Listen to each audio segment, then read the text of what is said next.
Queridos, eu quero te convidar para esta tarde abrir a sua Bíblia no livro de Jó. Quem aqui nunca leu o livro de Jó, levanta a mão. Pouquíssimas pessoas. Jó, capítulo 7, do versículo 5 ao versículo 14. Estou muito feliz, né? Hoje eu estou com 12 anos de casado com Jéssica, né, meu amor? 12 anos. Eu fui falar com o Kleber hoje, ele disse meus pêsames.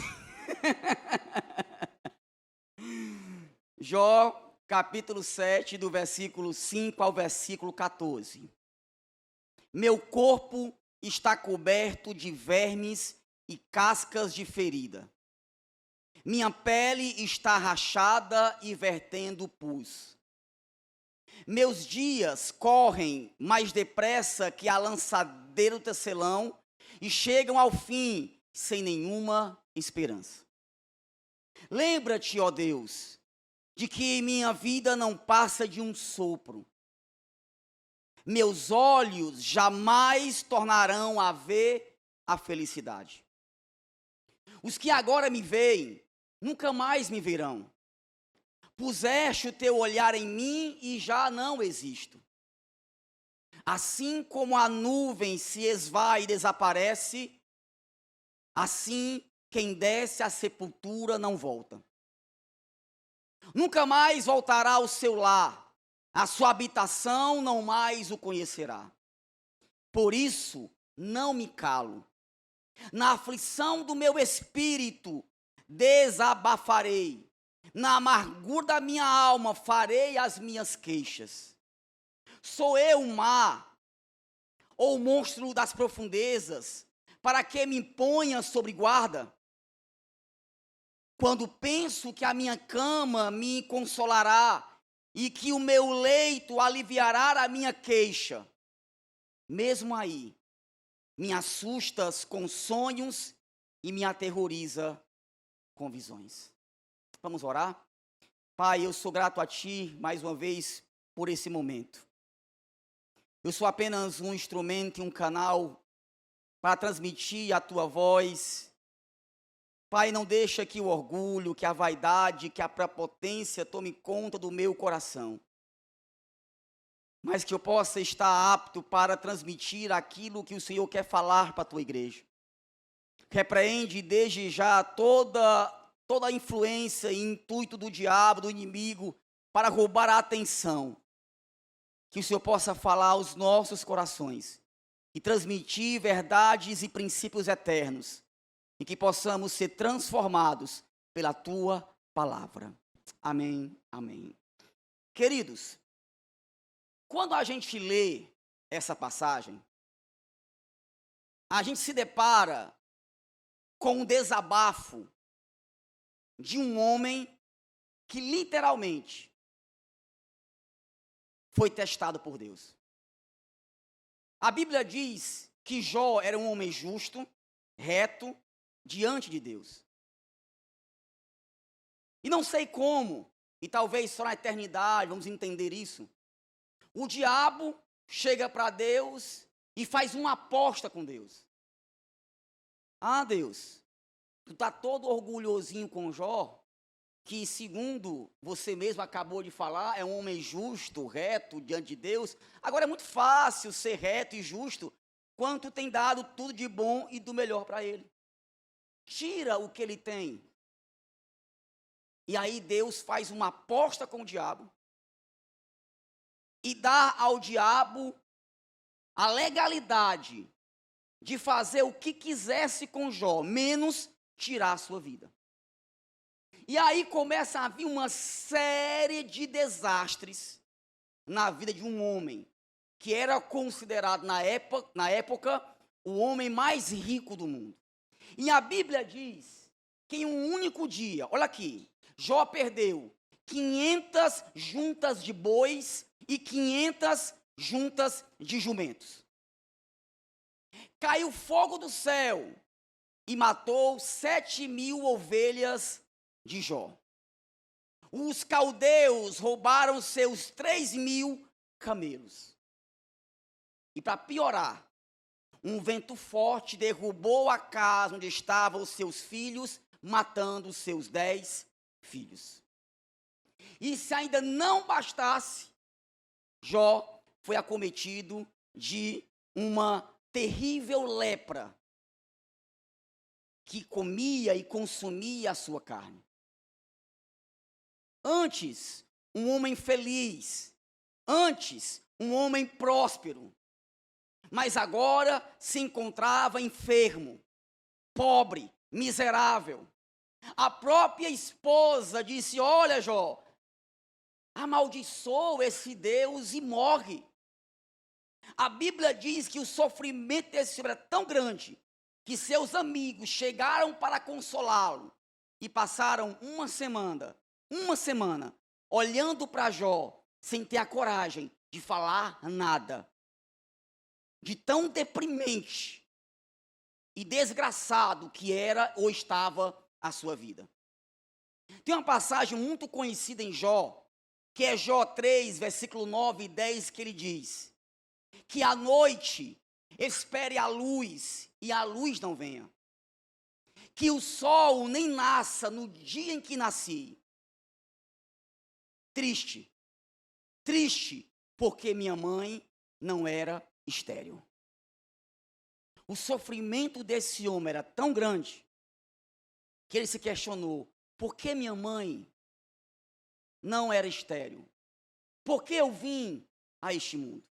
E queridos, o sofrimento, a dor, está presente em todos os lugares. O sofrimento não aceita cessar-fogo e não assina tratado de paz. O sofrimento é inevitável. De hora em hora, milhares e milhares de pessoas morrem de acidentes de trânsito ou de câncer. Dezenas de pessoas morrem todos os dias de tragédias inesperadas. Shakespeare já dizia: a cada nova manhã, novas viúvas pranteiam, novos órfãos choram, novos lamentos golpeiam a face do céu.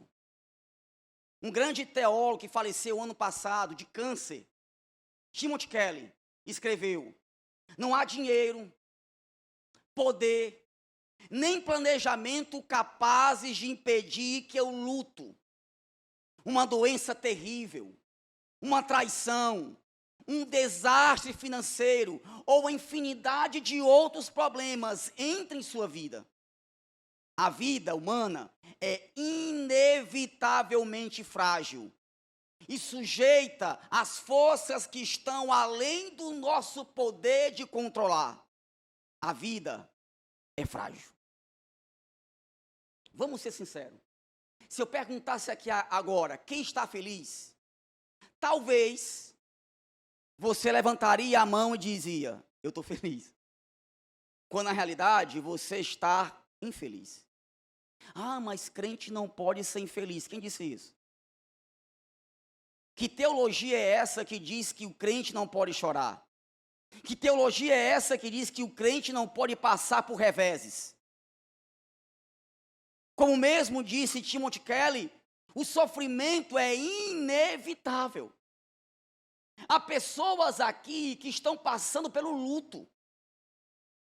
Há pessoas aqui com um passado que nunca passou. Há pessoas aqui que foram, sabe o quê? Simplesmente chotadas. Há homens e mulheres aqui que choram por dentro muitas vezes, com um sorriso aberto no culto, mas só Deus sabe o que passam dentro de si ou dentro de casa. O sofrimento é inevitável. Agora, qual é a origem do sofrimento? Por que nós sofremos? Nós temos aqui duas respostas. A primeira é que o sofrimento é uma consequência do pecado. Desde o momento que Adão e Eva comeram o fruto proibido, que o sofrimento passou a ser algo constante na vida do homem. Ao lermos Gênesis 3:17, temos a descrição de uma lista de todas as formas de sofrimento, incluindo alienação espiritual, aflição psicológica, conflito e crueldade interpessoal e social, desastres naturais, enfermidades e mortes. Você não está com gripe porque você cometeu um pecado. A morte não veio sobre nós apenas porque veio, não. Há uma causa, há uma consequência. A Bíblia diz que o salário do pecado é a morte. Todos os dias, se você ora ou não ora, jejum ou não jejum, vem para o culto ou não para o culto, é dizimista ou não, todos nós estamos sujeitos ao sofrimento, à dor, à lágrima, ao luto. E isso é fruto do pecado. Porém, entretanto, todavia, existe uma segunda causa do pecado, que é as consequências de nossas ações. No livro de Provérbios, por exemplo, está repleto de exemplos do que chamamos de justiça retributiva. Por exemplo, a mesquinharia acaba levando à pobreza, pois o avarento não tem amigos. Provérbios 11, 24 e 26. O preguiçoso e o indisciplinado passa fome. Provérbios 19, 15. As más amizades provocam aflições. Provérbios 13, versículo 20. Ou seja, não basta o fato de estarmos sofrendo por uma consequência do pecado, ainda tem as nossas decisões, nossas más escolhas. E muitas vezes estamos sofrendo porque de forma deliberada cometemos erros. Estamos pagando pela consequência dos nossos erros. Agora, independentemente se a origem do pecado for causal do pecado ou de um ato pessoal meu, cabe-se um questionamento. Como é que um Deus bom, um Deus justo, um Deus amoroso permite tanta infelicidade, perversidade, dor e angústia? Nos últimos séculos, filósofos, ateus, teólogos, curiosos, têm feito essa mesma pergunta. Como? Eu estava vindo para cá e eu acompanho muito o que está acontecendo lá em Israel. E hoje fazem 3 meses que, por exemplo, a mãe, o pai, um bebê que completou 1 ano ontem e seu irmãozinho de 4 anos estão cativos pelo grupo terrorista Hamas.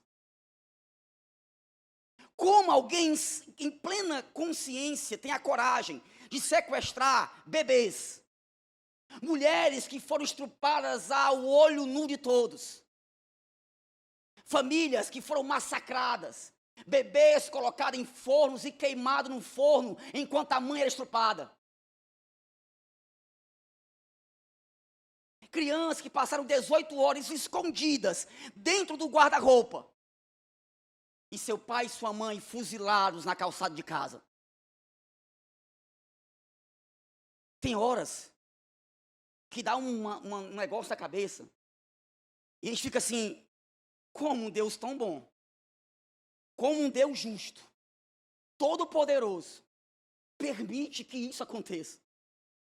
E aí existem algumas respostas. Por exemplo, na filosofia, Epicuro já questionava, e ele disse o seguinte: se Deus é bom e soberano, por que existe o mal no mundo? Se ele é bom e existe o mal, então ele não é soberano. Se ele é soberano e existe o mal, então ele não é bom. A filosofia tenta buscar respostas e muitas vezes se encontra com esse paradigma. como ele pode ser bom e ao mesmo tempo permitir o mal? Saindo um pouco da filosofia, entrando para o ateísmo, nós temos Richard Dawkins, talvez hoje, talvez não, o maior ateu da atualidade. Porque, enquanto a filosofia tenta buscar respostas, o ateísmo já tem uma resposta. E a resposta é: nada faz sentido. Não existe propósito em nada. Olha o que escreveu Richard Dawkins. Diante de quase todo objeto ou processo, não conseguimos deixar de perguntar por quê. É um erro quase universal. A velha tentação retorna com força total quando ocorre uma tragédia. Por quê? Por que o câncer? Por que o terremoto? Por que o furacão tinha de pegar meu filho? E ele continua. Não conseguimos admitir que as coisas que acontecem podem não ser boas nem ruins, nem cruéis nem agradáveis, mas simplesmente insensíveis, indiferentes a qualquer sofrimento, sem propósito. Eu vou ler para vocês, não está no script, não estava de manhã, também não estava agora, mas eu quero ler para vocês com muito cuidado, o depoimento de uma pessoa que cometeu suicídio esta semana, ou foi a semana passada aqui em Itapipoca. E eu só vou ler isso aqui porque se ele deixou isso, é porque ele tinha a intenção de deixar registrado. E olha o que este homem disse, minutos antes de tirar a sua vida. Há mais de 2 meses que venho sofrendo bastante, mas não queria demonstrar para ninguém a dor que rasga a minha alma. Porque me preocupava com todos que dependem de mim de alguma forma. Muitos esperam que eu seja forte, que suporte tudo aquilo que me rasga por dentro, e agora se arrebentou e minha alma dói. Eu tenho medo de tudo, da luz, de ver alguém. O meu consolo é ficar sozinho no escuro.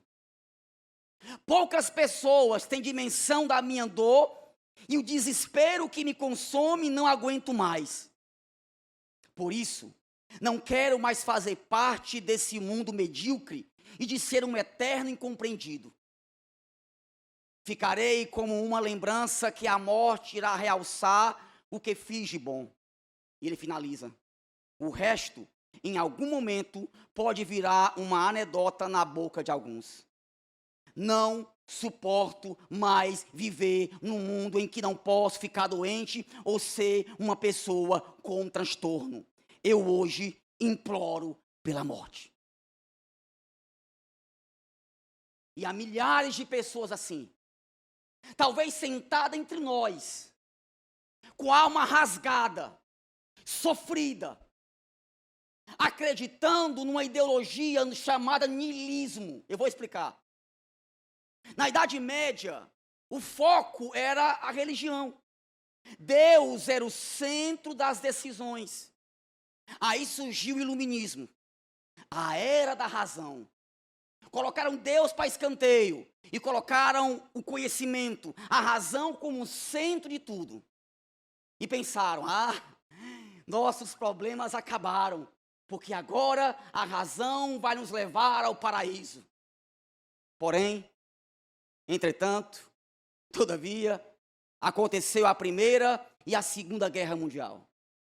Milhões e milhões de pessoas foram mortas. Judeus, 6 milhões de judeus massacrados em campos de concentração. E aí eles perguntaram, e agora?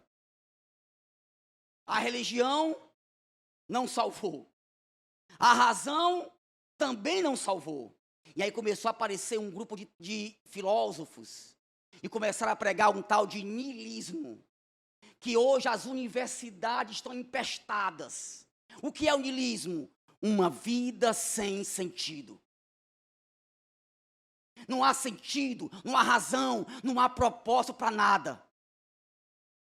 Se você está sofrendo, Não há sentido algum no seu sofrimento. É simples, tira a sua vida. As verdades não são mais absolutas, as verdades são relativas. E aí apareceu algumas ideologias, como a ideologia de gênero, roubando a nossa identidade. Só em Nova York há 38 tipos de gênero. Você pode dizer, eu sou um cavalo, tudo bem. Sim, é sério. Vai no YouTube, procura um vídeo de uma moça que se acha um cavalo. Ela pula igual um cavalo. Uma geração sem identidade. Uma geração sem sentido. Uma geração sem propósito. Mas aí, a filosofia busca resposta. O ateísmo dá uma resposta, não há sentido para nada. E a teologia? E aí tem um termo na teologia chamado teodiceia. Quem aqui já viu esse nome? Levanta a mão. Teodiceia. Opa, que bom. Teodiceia. Teo, Deus. Diceia, justiça. Ou seja, a teodiceia é um termo filosófico que se refere à tentativa de conciliar a existência de Deus com a existência do mal e do sofrimento no mundo. Ou seja, a teologia traz uma resposta. Apesar de um Deus bom, apesar de um Deus soberano, há sim sentido e propósito em tudo o que nós fazemos, mesmo quando não temos respostas. Eu estou introduzindo a mensagem. Diante disso, eu tenho duas respostas para dar. Primeiro, Deus não existe. Se eu estou sofrendo, Deus não existe. Ou eu posso encontrar a segunda resposta. Deus está em meio às minhas aflições e os meus sofrimentos. E entre Deus não existe. E Ele está ciente do que eu estou passando, eu fico com a segunda opção. Eu ouvi certa vez uma frase, e não sei, foi um texto, não sei quem é o autor, mas eu quero compartilhar com você. Na teoria, eu sempre soube que Jesus é tudo que alguém precisa. Na teoria. Mas ninguém sabe de verdade que Jesus é tudo que a pessoa precisa, até que ele seja a única coisa que lhe resta. Eu prefiro a segunda opção. Eu não vou ter respostas para tudo. Um dia o luto vai bater à minha porta. E talvez ao lado do caixão de alguém que eu tanto amo, eu vou fazer uma série de perguntas e eu não vou obter resposta. Mas mesmo assim, Jesus é a única coisa que me resta. E aí, qual é o propósito do sofrimento? Eu já entendo que a origem dele é o pecado e, como consequência, as minhas ações e reações. Tudo bem. Agora, e qual é o propósito do pecado? Ou melhor, o propósito do sofrimento? Antes de partirmos para essa parte, eu quero dar um conselho importante. Que talvez seja o conselho mais importante dessa tarde. Cuidado com os nossos conselhos para quem está sofrendo. Que sempre tem um teólogo de plantão. Alguém perdeu um parente, corre para consolar. Alguém contraiu enfermidade, corre para dar. Iago Martins disse algo interessantíssimo. Muitas vezes, nós temos a teologia certa aplicada a dores erradas. Precisamos oferecer muitas vezes mais consolo que resposta. Eu já vi cada situação em velório de pessoas que foram com a boa intenção, sabe, Lu, de dar aquele conselho filosófico, aquele conselho teológico, e em vez de amenizar a dor, jogou mais lenha na dor. Jó tinha um amigo chamado Elifaz. E olha o conselho de Elifaz para Jó. Está em Jó 5, 17 e 18. Como é feliz o homem a quem Deus corrige. Portanto, não despreze a disciplina do Todo-Poderoso. E tem mais. Pois ele fere, mas dela vem tratar. Ele machuca, mas suas mãos também curam. É bonito, né? Vem cá, está errado isso aqui?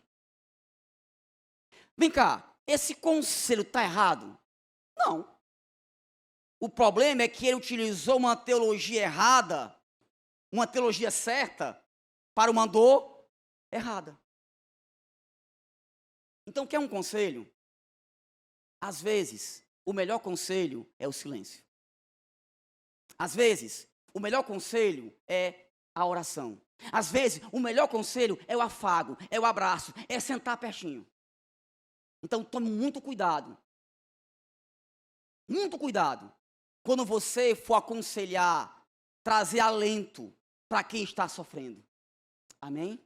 E aí, quais são, inclusive até uma frase que eu botei aqui de Francis Anderson, que fala o seguinte: palavras verdadeiras são remédio fraco para alguém no fundo do poço. É ou não é, gente? É. E aí, qual é o propósito do sofrimento? E aí eu já entro na segunda parte da mensagem, já encaminhando para o final da mensagem. Ela vai ser bem rápida. Primeiro propósito: o sofrimento queima nossas impurezas. Olha o que diz 1 Pedro 1,7. Assim, acontece para que fique comprovado que a fé que vocês têm, muito mais valiosa do que o ouro que perece, mesmo que refinado pelo fogo, é genuína e resultará em louvor, glória e honra quando Jesus for revelado. A adversidade é como um fogo que, em vez de nos destruir, pode nos refinar, fortalecer e embelezar. Eu lembro que um tempo atrás eu fui dar uma palestra na Cerâmica Pirineus, do seu Tasto. E eu sou muito curioso. E antes de começar a palestra, ele foi me apresentar as dependências da empresa. E eu, curioso, perguntei: seu Tasto, como é que se faz um tijolo? Pega o barro, coloca na forma, põe para esquentar e depois de algum tempo está prontinho o tijolo? Não, Daniel. E como é, seu Tasto? Antes de colocar o barro na forma e esquentar no fogo, você tem que limpar o barro. Tirar as impurezas do barro. Como assim, seu Tasto? Cascalho, pedra, folha. Mas por quê? Porque se o camarada pegar o barro cheio de impureza, colocar na forma e esquentar, o tijolo vai trincar. Ah, eu entendi na hora. Ei, queridos, o sofrimento, a dor, muitas vezes é um meio didático que Deus utiliza para nos lapidar. Ninguém aqui nunca aprendeu nada numa rave. Alguém aqui saiu de uma festa pulando: eu estou mais sábio hoje. Alguém? Quando é que a gente aprende, amadurece na dor, no luto, no sofrimento? Eu até brinco às vezes: quer amadurecer? Casa, tem menino e constrói uma casa. É ou não é?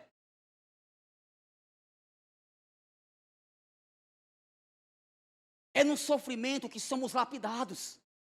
Eu lembro que o adolescente, teimoso, andava de moto por todo canto na cidade sem capacete. Minha mãe, meu pai, meu filho, põe capacete. Deixa ser teimoso, mas põe capacete. E eu não botava o capacete. Até o dia que um amigo meu faleceu de acidente de moto porque estava sem capacete. O velório foi aqui na igrejinha São Sebastião. Ítalo, eu cheguei com o capacete afivelado no braço e saí com o capacete afivelado no pescoço. Como diz Salomão, melhor é estar numa casa onde há luto do que numa casa onde há alegria.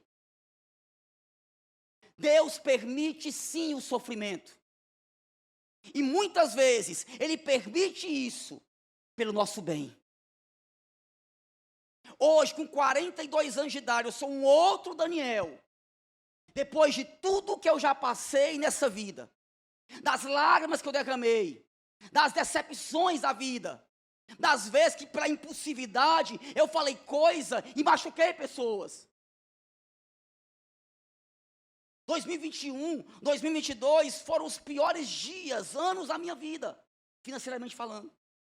Antigamente, eu chegava no supermercado, eu nem olhava o que estava na tela. Botava o cartão e ia embora.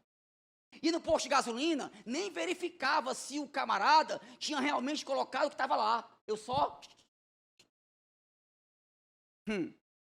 Aí abateu a crise financeira. E agora, quando eu vou passar algo no supermercado, eu fico olhando na tela. Ei, peraí, o frango ali estava 20, aqui está 25, está errado.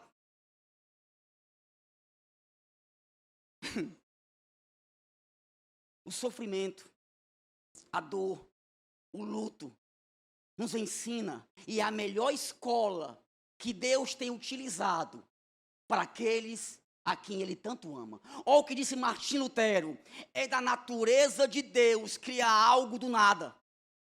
Então, aquele que ainda não for nada, não pode ser transformado em algo nas mãos de Deus.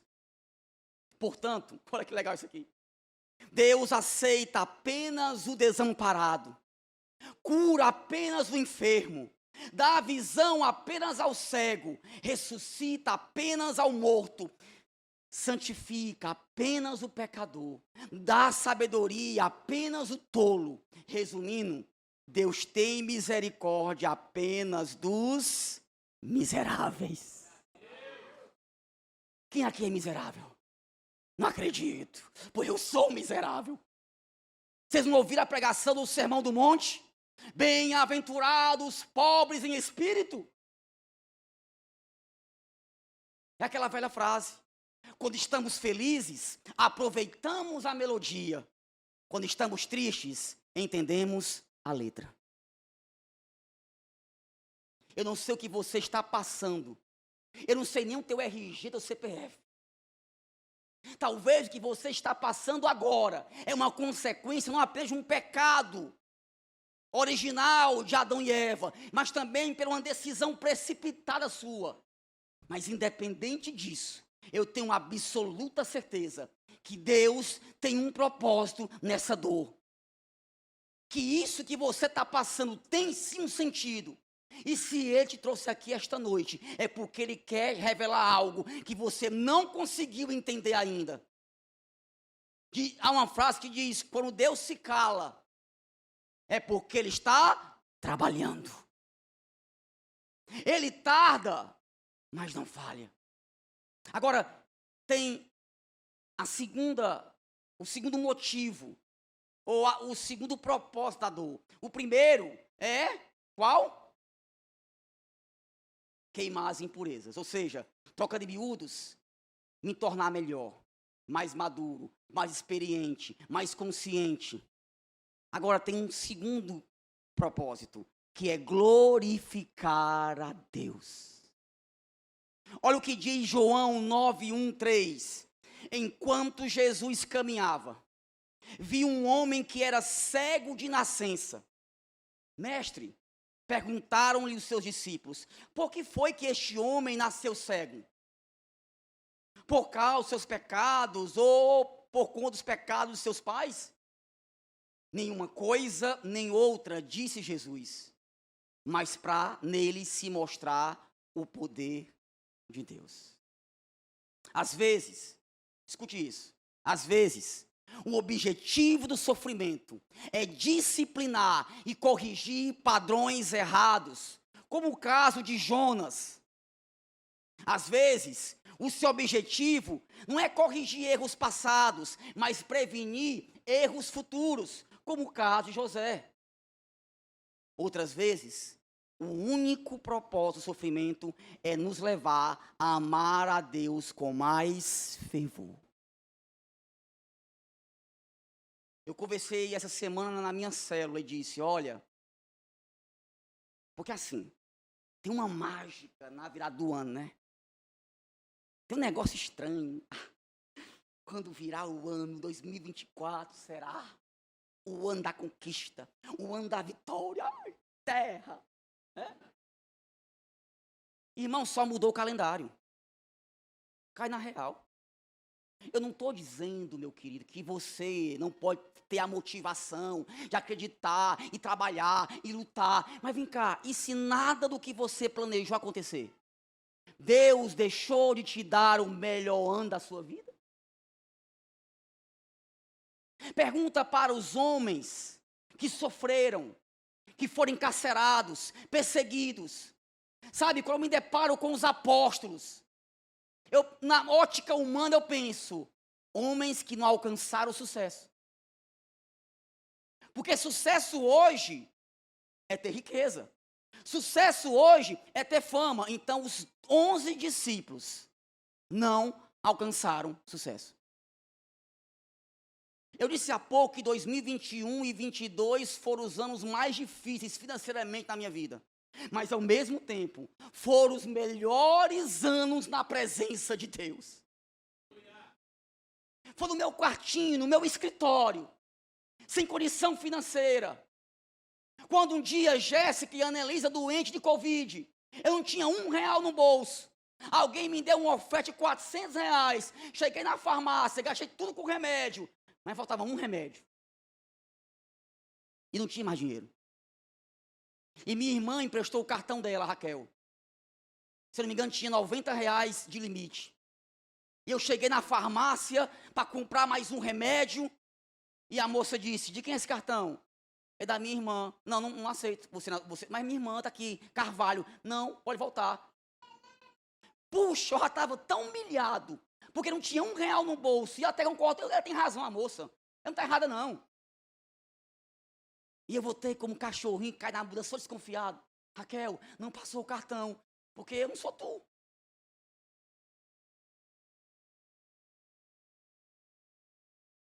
Mas foram os anos mais felizes da minha vida na presença de Deus.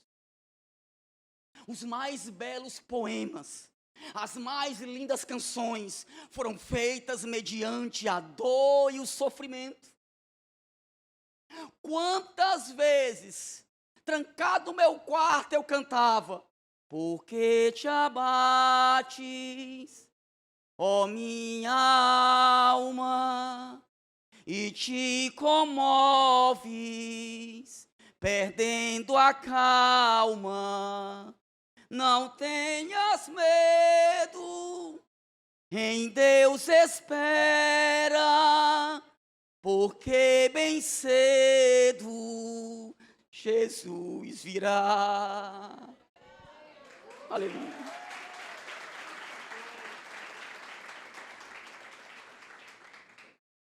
No pior momento de Jó,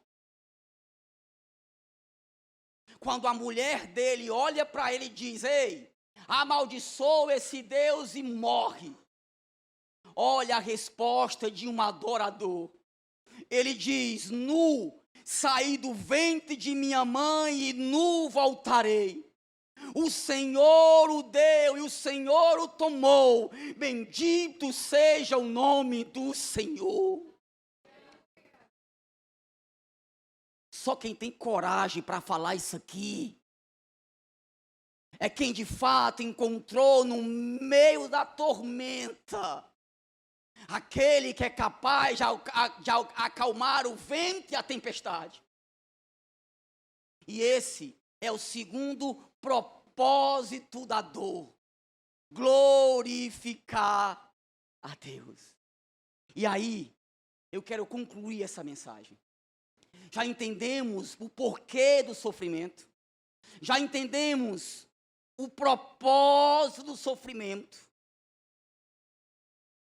E quando foi postado nas redes sociais o tema é apenas uma sombra, algumas pessoas que já sabiam que eu ia pregar me mandaram mensagem no WhatsApp: Daniel, como assim apenas uma sombra? Não revelei para ninguém, só minha esposa. E você vai entender agora por que o tema da mensagem é apenas uma sombra. Eu quero escutar uma história. E você vai acompanhar comigo essa história. Donald Gray, que foi um pastor da igreja presbiteriana na Filadélfia, perdeu sua esposa quando a filha do casal era pequena. O doutor Donald tentava ajudar a filhinha, e a si mesmo, a entender a morte da esposa e mãe. Certo dia, eles passeavam de carro, quando um enorme caminhão de mudança passou bem ao lado deles. Escuta. A sombra do caminhão passou por cima do carro. Escuta. O pastor teve uma ideia e perguntou à filha: ei, filhinha, você prefere ser esmagado por um caminhão ou pela sombra dele? E a menininha respondeu: pela sombra, lógico. A sombra não machuca a gente nem um pouquinho. O pai replicou: é verdade. Se você não for atingida pelo caminhão, mas apenas por sua sombra, não sofrerá nada. Sabe, filhinha, sua mãe foi atingida apenas pela sombra da morte. Na verdade, ela continua viva, mais viva do que nós. Como a morte esmagou Jesus, e nós cremos nele, agora a única coisa que nos envolve é a sombra da morte. Isso porque há mais de 2000 anos, o verdadeiro caminhão da morte passou em cima de Jesus. Não importa o tamanho da tua dor, não importa o tamanho do teu sofrimento, é apenas uma sombra. Olha o que disse o apóstolo Paulo em 2 Coríntios 4, 17 e 18. Porque a nossa leve e momentânea tribulação produz para nós um peso eterno de glória muito excelente. Não atentando nós nas coisas que se veem, mas nas que não se veem, porque as que se veem são que? São que? Temporais, e as que não se veem são que? São que? Eternas. Fica de pé.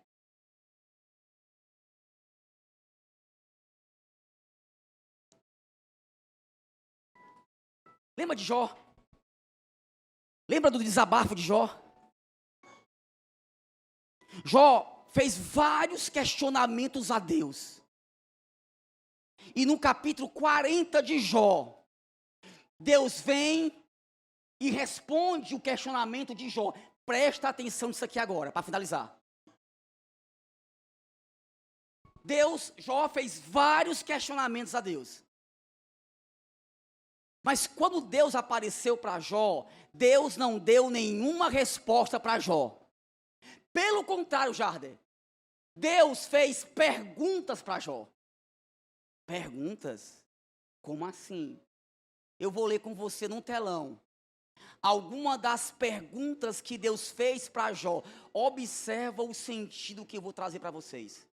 Então o Senhor respondeu a Jó no meio da tempestade e disse: quem é esse que obscurece o meu conselho com palavras sem conhecimento? Prepare-se como um simples homem, vou fazer-lhe perguntas e você vai me responder. E olha a primeira pergunta de Deus: onde você estava quando eu lancei os alicerces da terra? Responda-me se você sabe tanto. Você já foi até as nascentes do mar? Ou já passeou pelas obscuras profundezas do abismo? Você faz ideia de quão imensas são as áreas da terra? Fale-me, se é que você sabe. É você que caça a presa para a leoa e satisfaz a fome dos leões? Sabe o que é isso aqui? Ei, isso não é nada perante o que eu sou. Muitas vezes vamos atrás de respostas, não vamos encontrar nenhuma resposta, vamos encontrar o silêncio de Deus, mas o silêncio de Deus é a melhor resposta. Quando a gente compara a sua grandeza, aquilo que Ele é, com aquilo que estamos passando, nós compreendemos que tudo isso não passa de uma sombra.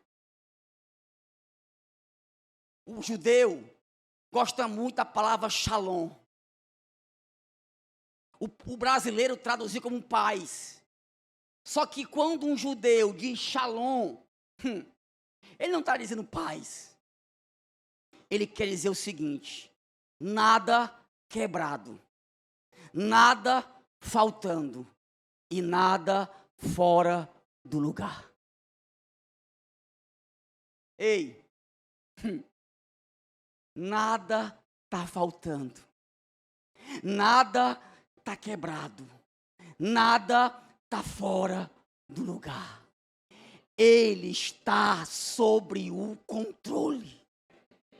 Ele não está com seus olhos vendados ou ouvidos tampados para tudo o que você está passando. Nada está faltando, nada está quebrado e nada está fora do lugar.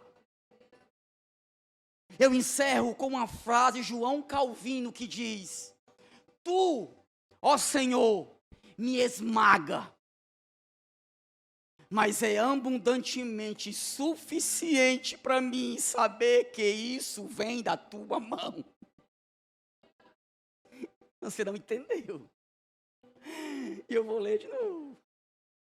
Tu, ó Senhor, me esmaga, mas é abundantemente suficiente para mim saber que isso vem da tua